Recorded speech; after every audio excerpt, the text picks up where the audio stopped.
രൂപം മൈക്കിൽ കൊണ്ടുവന്നിരിക്കുന്നു, ശരിയാണ്. എന്നാൽ പരിശുദ്ധ പിതാവിന്റെ ഒരു തിരുക്കൽപ്പന വന്നിട്ടുണ്ട് ഈ രൂപങ്ങൾക്കെതിരായി. വിശുദ്ധന്മാരുടെ പട്ടികയിൽ നിന്ന് സെന്റ് ജോർജിനെയും സെന്റ് സെബാസ്റ്റിനെയും നീക്കം ചെയ്തിരിക്കുകയാണ്. ഈശോ മിശിഹായ്ക്ക് സ്തുതിയായിരിക്കട്ടെ. എന്താ മൈക്കിൾ? അച്ഛൻ അന്വേഷിച്ചത് ഇന്നലെ അശേഷം നേരം കിട്ടിയില്ല. രൂപം തയ്യാറായില്ലേ? രണ്ടും തീർന്നിരിക്കുക, മിനിക്കാ മതി. രാത്രിയും പകലും അതിനു വേണ്ടി പണിയെടുത്തോണ്ടിരിക്കുക. ഗീവർഗീസ് പുണ്യാളന്റെ തിരുനാൾ എടുത്തു. അന്ന് അത് രൂപക്കൂട്ടിൽ വെച്ച് വെഞ്ചരിക്കണമെന്നാണ് ഉദ്ദേശം. അതുകൊണ്ട് ഉടനെ അതിങ്ങി കിട്ടണം. മിനിക്കേണ്ട താമസമേ ഉള്ളൂ. കുറച്ച് കാശ് കിട്ടിയിരുന്നേ കൊള്ളാമായിരുന്നു. കാശോ? എന്തു വേണം? ഒരു 100 രൂപ മതി. അസ്തേന്തി അച്ഛന്റെ വരവിന്റെ തിരക്കിലോ എല്ലാരും. കണ്ടില്ലേ? അതൊന്ന് കഴിയട്ടെ, കണക്കിനോട് പറഞ്ഞ് വാങ്ങിച്ചോളൂ. ശരി അച്ഛൻ.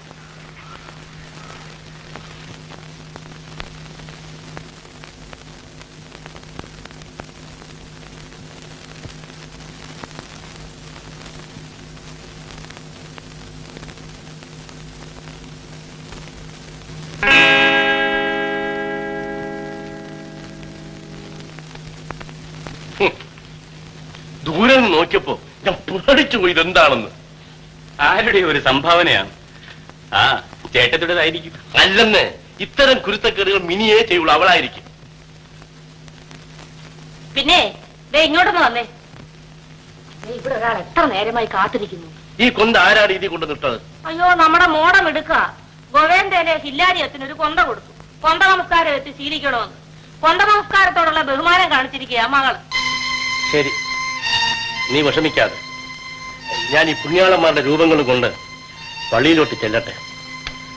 അവിടുന്ന് പണം വാങ്ങി കുമ്മിൾത്തടി വാങ്ങിക്കാം. നിങ്ങള് മനുഷ്യനെ ഇത് വല്ലതും അറിയുന്നുണ്ടോ? രാമകലില്ലാതെ ബുദ്ധിമുട്ടി എന്തിനാ ഇതൊക്കെ ഉണ്ടാക്കി വെക്കുന്നത്? ഇതേത് പുണ്യവാളനാ? മുടങ്ങാതെ പള്ളിയിൽ പോകുന്നവള്, സകല പുണ്യാളന്മാരുടെയും പ്രാർത്ഥന ദിവസവും ചൊല്ലുന്നവള്, എന്നിട്ട് ഒന്നും അറിയാത്ത മട്ടിൽ എന്റെ മുമ്പ് എന്ന് ചോദിക്കുന്നു. ഈ കണക്കിൽ നീ എന്നോട് ചോദിക്കുമല്ലോടി നിങ്ങൾ ആരാന്ന്? കാര്യം അറിയാതെ മിടുക്ക് പറയരുത്. ഇത് ഗീവർഗീസ് പുണ്യവാളനാണെന്ന് ആർക്കും അറിഞ്ഞുകൂടാത്തത്? പിന്നെ നീ എന്താ ഏത് പുണ്യാളാണ് എന്നോട് ചോദിച്ചേ? അതെ, പള്ളിയിൽ നിന്ന് വിളിച്ചു പറഞ്ഞ പുണ്യവാളന്മാരുടെ കൂട്ടത്തിൽ 2 പേർക്ക് വേണ്ടിയാ നിങ്ങൾ ഈ പാടെല്ലാം പെടുന്നത്. അറിയാവോ എവരെയൊക്കെ ഇന്ന് റദ്ദ് ചെയ്തിരിക്കുന്നെന്ന്? റദ്ദാക്കിയിരിക്കുന്ന റദ്ദാക്കിയ സ്റ്റാമ്പ മറ്റാണോ? ആരാ റദ്ദാക്കിയത്? ആരാ? ആരാ? അധികാരമുള്ളവര്, മാർപ്പാപ്പ. കാരണം എന്താണെന്ന് ചോദിച്ചാ, എന്റെ ഈശോ മിശിഹായെ, പുണ്യാളന്മാരുടെ കൂട്ടത്തിൽ കുറെ പേര് ഊരും പേരും ലക്കവും തിട്ടവും ഇല്ലാത്തവരുണ്ടെന്ന്. അത് മാർപ്പാപ്പ കണ്ടുപിടിച്ചിരിക്കുന്നുവെന്ന്. ഇന്ന് പള്ളിയിൽ അച്ഛന്റെ പ്രസംഗം ഇതായിരുന്നു. മാർപ്പാപ്പ കൽപ്പന അയച്ചിരിക്കുക. അയ്യോ, ഇതാരൊക്കെയാണെന്ന് അറിഞ്ഞില്ലല്ലോ ഈ ലക്കവും തിട്ടവും ഇല്ലാത്ത സാധനങ്ങൾ. ഗീവർഗീസ് പുണ്യവാളൻ, സെബസ്ത്യാനോ സഗത, പ്ലമേന പുണ്യാളത്തി ഒക്കെ പോയെന്ന്. മാതാവേ, ഇത്രയും നാൾ ഇവർക്ക് വേണ്ടി വെറുതെ പ്രാർത്ഥിക്കായിരുന്നു. ഇങ്ങനെ എന്തെല്ലാം പാടുവേല നിങ്ങൾ ചെയ്തുകൊണ്ടിരിക്കുന്നു. ആട്ടെ, നീ ദിവസവും പ്രാർത്ഥിക്കാറുണ്ടല്ലോ. ഈ പുണ്യാളന്മാരുടെ കൂട്ടത്തിൽ എന്നെ കൂടെ ഒരാളാക്കാൻ നീ പ്രാർത്ഥിക്കാറുണ്ടോ? നിങ്ങൾ എന്തറിയുന്നു? എന്റെ ഈശോ മറിയത്തെ എന്റെ ആമ്പർന്നൂനും എന്റെ മിനിക്കുഞ്ഞിനും ഒന്നും വരുത്തരുതേ എന്ന് പ്രാർത്ഥിക്കാതെ ഞാൻ കണ്ണടയ്ക്കാറില്ല. ഒന്നും വരുത്തരുതെന്ന? കയ്യിൽ 10 പൈസ പോലും വരുത്തരുതെന്നാണ് നിന്റെ പ്രാർത്ഥന? കാലിൽ ഒരു മുള്ളു പോലും കൊള്ളല്ലെന്ന് എന്റെ പ്രാർത്ഥന. ചെരുപ്പിട്ട് നടക്കുന്നവരുടെ കാലിൽ എങ്ങനെയാണ് ഈ മുള്ളു കൊള്ളുന്നത്? നിങ്ങളോട് വർത്താനം പറഞ്ഞ ആരെങ്കിലും ജയിച്ചിട്ടുണ്ടോ? എനിക്ക് വേറെ ജോലിയുണ്ട്. ആട്ടെ, കുളിക്കാൻ വെള്ളം ചൂടാക്കിയിട്ടുണ്ടോ? പള്ളി പോകുന്നതിന് മുമ്പേ ചൂടാക്കി ഇട്ടിട്ടാ പോയത്. നാണു ഇപ്പൊ വരും. എന്തിനാ? ഈ 2 രൂപങ്ങളും പള്ളിയിലോട്ടൊന്ന് കൊണ്ടിയല്ല. കൊണ്ടിയല്ലാത്ത കുഴപ്പമേ ഉള്ളൂ. മോളെ, നീ ഇത് രണ്ടും ഒന്ന് പൊതിഞ്ഞ് ഭംഗിയായി കെട്ടിവെച്ചേരാ കേട്ടോ. ഞാൻ ഒന്ന് കുളിച്ചിട്ട് വരാം. ഇത് ഉണ്ടാക്കിയത് ഞാനാണെങ്കിൽ ഇതിന്റെ കാര്യം ഞാൻ വായിക്കാം അല്ലേ? കത്തോലിക്ക കുടുംബങ്ങൾക്ക് ചേർന്ന മര്യാദ വല്ലതുമാണോ ഇത്? അവൻ വിചാരിച്ചാൽ ഒരു വിവാഹം എന്ന് വേർപെടുത്താമെന്നോ? ധിക്കാരമല്ലേ ഇത്? അവൻ ഇന്നലെ പെണ്ണിനെ വീട്ടിൽ കൊണ്ടുവന്ന് വിട്ടിരിക്കുന്നു. ഞാൻ അവിടെ ഇല്ലായിരുന്നു. ഉണ്ടായിരുന്നെങ്കിൽ ഇത് എവിടെ പഠിച്ച മര്യാദയാണെന്ന് ചോദിച്ചേ വിടുമായിരുന്നുള്ളൂ. ഇനി എന്താണ് വേണ്ടത്? അച്ഛനൊന്ന് പറയണം. ഞാൻ വരട്ടെ. അവനെ വിളിക്കാൻ ആളയച്ചിരിക്കുകയല്ലേ. ഏതായാലും വഴക്കും വയ്യാവലിയൊന്നും വേണ്ട. എല്ലാത്തിനും ന്യായമായ മാർഗങ്ങളുണ്ടല്ലോ. രൂപം 2 കൊണ്ടുവന്നിട്ടുണ്ട്. രൂപം മൈക്കിൽ കൊണ്ടുവന്നിരിക്കുന്നു, ശരിയാണ്. എന്നാൽ പരിശുദ്ധ പിതാവിന്റെ ഒരു തിരുക്കൽപ്പന വന്നിട്ടുണ്ട് ഈ രൂപങ്ങൾക്കെതിരായി. വിശുദ്ധന്മാരുടെ പട്ടികയിൽ നിന്ന് സെന്റ് ജോർജിനെയും സെന്റ് സെബാസ്റ്റിനെയും നീക്കം ചെയ്തിരിക്കുകയാണ്. അതുകൊണ്ട് കൽപ്പന ഉണ്ടായിരിക്കുന്ന നിലയ്ക്ക് ഇനി ഇത് അംഗീകരിക്കുകയോ ആരാധനയ്ക്കായി പള്ളികളിൽ പ്രതിഷ്ഠിക്കുകയോ ചെയ്തുകൂടാ. വേണ്ട. അതെ, അവിടെയാണ് ക്രിസ്ത്യാനി, അവിടെയാണ് അനുസരണ. ഒരു ക്രിസ്ത്യാനിക്കല്ലാതെ അത് മനസ്സിലാക്കാൻ സാധിക്കുകയില്ല. മൈക്കിളിനത് മനസ്സിലായി. എനിക്ക് എന്ത് മനസ്സിലായി എന്നാണ് അച്ഛൻ പറയുന്നത്? പരിശുദ്ധ പിതാവിന്റെ കൽപ്പനയുടെ തത്വം എനിക്കതൊന്നും മനസ്സിലായിട്ടില്ല. അതെന്തുമാവട്ടെ, കൽപ്പന അനുസരിക്കേണ്ടത് അച്ഛന്റെ കടമ. എനിക്ക് എന്റെ വേലക്കൂലി കിട്ടണം. വേലക്കൂലിയോ? എന്ത് വേലക്കൂലി? വേലക്കൂലി എന്താണെന്ന് ചോദിച്ചാൽ, ഇതൊരു കുമ്പിൾത്തടിയുടെ ചുവടറ്റമായിരുന്നു. അതിനെ ഈ രൂപത്തിലാക്കിയെടുത്തു. അതിന്റെ പണിക്കൂലി ഇറങ്ങണമെന്ന. സാധ്യമല്ല. സാധ്യമല്ല എന്ന് പറയുന്നതിന്റെ മര്യാദ എനിക്ക് മനസ്സിലാകുന്നില്ല. അല്ല, സാധ്യമല്ലെന്ന് പറയുമെന്ന് എനിക്കറിയാം. അതുകൊണ്ടാണ് ഞാൻ മാങ്ങാനാ വന്നിരിക്കുന്നത്. നീയോ? അതെ, ഞാൻ. പ്രതിമകളുടെ ആവശ്യമില്ല. അതിനുവേണ്ടി ഒറ്റ പൈ പോലും മുടക്കാൻ ഇവിടെ ഉദ്ദേശിക്കുന്നുമില്ല. അച്ഛൻ പറഞ്ഞിട്ടാണ് ഞാൻ അത് ചെയ്തതെങ്കിൽ അതിന്റെ പണം വാങ്ങാൻ എന്നെ കൊണ്ട് കൊള്ളാമെന്ന് അച്ഛൻ വിശ്വസിക്കും. എന്താ എന്താ? അച്ഛൻ കൂടി ഒന്ന് കാത്ത്. ഞാൻ എന്റെ ജോലി നോക്കി കഴിഞ്ഞു കൂടുകയായിരുന്നു. അപ്പൊ അച്ഛൻ എന്നെ വിളിച്ചു പറഞ്ഞു, സെന്റ് ജോർജിന്റെയും സെന്റ് സെബാസ്റ്റിന്റെയും ഓരോ രൂപ ആവശ്യമാണ്. ഞാൻ രാപ്പമില്ലാതെ പണിയെടുത്തു. അതാ രൂപം കൊണ്ടുവന്നിരിക്കുന്നത്. എന്നിട്ട് ഇപ്പൊ അച്ഛൻ പറയുന്നു, പരിശുദ്ധ പിതാവ് അവരെ പുണ്യവാന്മാരുടെ പട്ടികയിൽ നിന്ന് നീക്കം ചെയ്തിരിക്കുകയാണ്. അതെ, അത് ശരിയാണ് മൈക്കിൾ. അത് ഞാനെന്ത് വേണം? എന്നോട് ചോദിച്ചുകൊണ്ടല്ലോ നീക്കം ചെയ്തത്. പരിശുദ്ധ പിതാവ് നിന്നോട് ചോദിക്കാഞ്ഞത് കഷ്ടമായി പോയി. ഇനി പള്ളിയിൽ ഇത് സ്വീകരിച്ചൂടെ മൈക്കിളെ? എന്റെ അച്ഛൻ പള്ളി സ്വീകരിക്കാതിരിക്കോ ചെയ്യട്ടെ. ഞാൻ താപമില്ലാതെ പണിയെടുത്തതാ. അതിന്റെ വേറെ കൂടിയാണ് ഞാൻ ചോദിക്കുന്നത്. അത് ആർക്ക് നിഷേധിക്കാൻ കഴിയും? എന്താ നിഷേധിച്ചാൽ? വിശുദ്ധന്മാരെ നിഷേധിച്ച കാര്യം പള്ളിയുടേതാണ്. അതിൽ ഈ മനുഷ്യൻ എന്താ പങ്ക്? അച്ഛന്റെ നിർദ്ദേശമനുസരിച്ച് ഈ മനുഷ്യൻ പ്രതിമകൾ ഉണ്ടാക്കി. അത് പള്ളി സ്വീകരിക്കണമെന്നില്ല. പക്ഷേ തന്റെ വേലക്കൂലി കിട്ടണമെന്നാണ് മൈക്കിളേട്ടൻ ആവശ്യപ്പെടുന്നത്. സഭ വിലക്കിയിരിക്കുന്ന ഒന്നിനാണ് പള്ളിയിൽ നിന്ന് പണം കൊടുക്കേണ്ടി വരുന്നത്. അത് മനസ്സിലാക്കുന്നുണ്ടോ?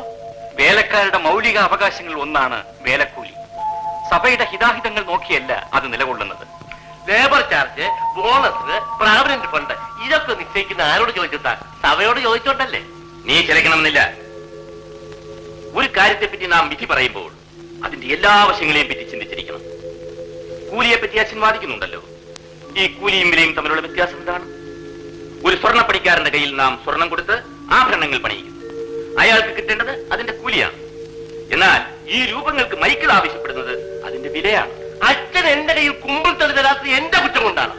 അച്ഛന്റെ വാക്കനുസരിച്ച് പണിയെടുത്ത മൈക്കിളേട്ടന് വേലക്കൂലിക്ക് അർഹതയുണ്ട്. കൊച്ചച്ഛൻ എന്നെ ഒന്നും പുതുതായി മനസ്സിലാക്കണമെന്നില്ല. പരിശുദ്ധ പിതാവ് നിഷേധിച്ചിരിക്കുന്നു, നീ സ്വീകരിക്കുക എന്നാണ് ഇതിന്റെ അർത്ഥം. എന്റെ മനസാക്ഷി എന്നെ വിലക്കും. കൊച്ചച്ഛന് അത്തരൊരു മനസാക്ഷി കുത്തിന്റെ ആവശ്യമില്ലായിരിക്കും. അച്ഛന്റെ മനസാക്ഷി ആയിരിക്കണമെന്നില്ലല്ലോ എന്റേത്. സഭയുടെ മനസാക്ഷിയെ പറ്റി ചിന്തിക്കാറുണ്ടോ? അത് മനുഷ്യന്റെ മനസാക്ഷിയുമായി പൊരുത്തമുള്ളതായിരിക്കണമെന്നറിയാം. നീ ഇത് വാങ്ങിക്കൊണ്ടേ പോവൂ അല്ലേടാ? പണിയെടുത്ത അതിന്റെ കൂലി വാങ്ങിക്കണമെന്ന എന്റെ വീട്ടുകാരി എന്നെ പഠിപ്പിച്ചിരിക്കുന്നത്. നിന്റെ വീട്ടുകാരി നിന്നെ പലതും പഠിപ്പിച്ചു കാണും. അച്ഛൻ അതിന് വിഷമിക്കണമെന്നില്ല. എന്റെ പൈസ ഏതാണോ? എഴുന്നേൽക്കടാ അവിടുന്ന്. അച്ഛൻ എന്താ വല്ല ട്രിൽവാസ്റ്റർ മറ്റാണോ? ഞാൻ ഈ പള്ളിയുടെ വികാരിയാണ്. ഇത് അസിസ്റ്റന്റ് വികാരി. ഞങ്ങൾ ഇവിടെ നിൽക്കുമ്പോൾ ഇരുന്ന് സംസാരിക്കത്തക്കവണ്ണം നീ ആരാണെന്നാണ് ഞാൻ ചോദിക്കുന്നത്. ഞാൻ ആരാണെന്നാണല്ലേ? അച്ഛന്റെ യജമാനന്മാരിൽ ഒരാളാണ്. എന്റെ പ്രയത്ന ഫലം കൊണ്ടാണ് നിങ്ങൾ ആഹാരം കഴിക്കുന്നത്. ഞാൻ വിയർക്കും, നിങ്ങൾ ഫാനിന്റെ കീഴിൽ വിശ്രമിക്കും. ഞാൻ കുരിച്ച് ചുമക്കും, നിങ്ങൾ അത് കഴുത്തിൽ തൂക്കിയിടും. രൂപങ്ങളുമായി വേഗം ഇവിടുന്ന് പോകുന്നുണ്ടോ? വേലക്കാർക്ക് അടുത്ത കൂലി കൊടുക്കണമെന്ന് ഉപദേശിക്കുന്ന സഭയുടെ തലവനായി നിന്ന് അച്ഛൻ ഇങ്ങനെയൊന്നും പറയരുത് കേട്ടോ. വളരെ മോശം മോശം. നീ കുടിച്ചിട്ടുണ്ടല്ലേ? അത് അച്ഛന്റെ ആശുള്ളൊന്നും അല്ലല്ലോ. ഇന്നത് ഇവിടെ വെച്ച് അവസാനിപ്പിക്കാം. അച്ഛൻ ഇക്കാര്യത്തിൽ വാശി പിടിക്കില്ലെന്ന് ഞാൻ അപേക്ഷിക്കുന്നു. വായടക്കി. സഭ വിലക്കിയിരിക്കുന്ന സാധനങ്ങളൊന്നും വാങ്ങാനുള്ള പൈസ ഈ പള്ളിയിലില്ല. കൊള്ളകായ്മ പറയാനുണ്ടല്ലോ. ഇത്രയും നേരം ഞാൻ ക്ഷമിച്ചു. ജോലി ചെയ്താൽ അതിന്റെ കൂലി വാങ്ങാൻ അറിയാവുന്നവനാ മരിക്കാറ്. എന്റെ പണം പണം കിട്ടിയാൽ പോലെ മതി. എത്ര രൂപയാണ് കിട്ടേണ്ടത്? 400 ഉൾപ്പിക്കാം. ശരി, ഈ രൂപ ഞാൻ നാളെ ഇവിടെ എത്തിക്കാം. തീർച്ചയാണ്. അതെ. ഈശോ മിശിഹായ്ക്ക് സ്തുതിയായിരിക്കട്ടെ. പള്ളിയിൽ നിന്ന് എന്തെങ്കിലും തടഞ്ഞു തടഞ്ഞു അച്ഛനാ തടഞ്ഞു വെച്ചത്.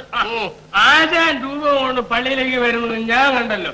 ഇതാ ആ രൂപത്തിലൊന്നും രൂപ ഇല്ലെന്ന്. അതെന്താണ് ആശാനെ? നീ അറിഞ്ഞില്ലേടാ? ആ പുണ്യാളന്മാരെല്ലാം മാർപ്പാപ്പ റദ്ദാക്കി. അതിന് ആശാന്റെ രൂപങ്ങൾ എന്ത് പഴച്ചു? എങ്കിലും ആ നല്ലൊരു ജീവറിയുന്ന പുണ്യാളത്തിനെ മാറ്റിക്കളഞ്ഞല്ലോ. എടാ മാർപ്പാപ്പ അവിടെ കുടിയ വയ്ക്കണ. ഇവിടെ ആയിരുന്നെങ്കിൽ ആൾക്ക് 10 എന്തെങ്കിലും കിട്ടിയാലോ. അല്ല, അവിടെ പുണ്യാളന്മാരുടെ ഇടയിൽ യൂണിയൻ നേതാക്കന്മാരാരും നേതാക്കന്മാരുണ്ടായിരുന്നെങ്കിൽ നമ്മുടെ ജീവനിൽ പുണ്യാളുടെയും സഭാസിനെയും പുണ്യാളുടെയും ഒക്കെ മുമ്പോട്ട് ഒരു ജാനായിക്കോട്ടെ ജയിക്കുകയാണ്.